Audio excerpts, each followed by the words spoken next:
Son of a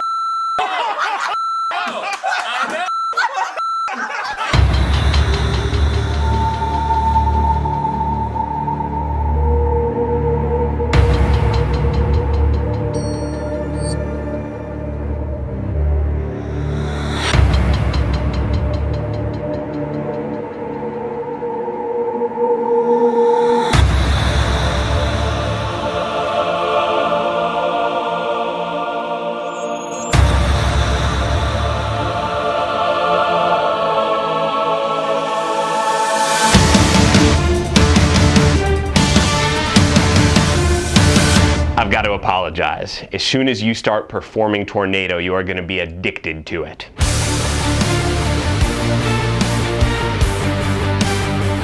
Tornado is deceptively simple. The cards, they do all the work for you, so there's no fidgeting or funny moves. The trick uses two cards, that's it, a 7 and a 4. You rip the 4 up and you give a corner to the spectator. They close it in their hand.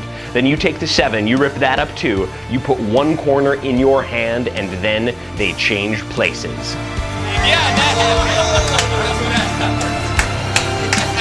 As of 1 month ago, both Justin, Flom, and I, we carry Tornado with us wherever we go. Tornado playing cards are made by the USPCC, the United States Playing Card Company. That is the same people that make bicycle cards. I am happy to tell you that refills are not expensive. We have kept this really inexpensive because we don't want to burn you. We want you performing this trick wherever you go.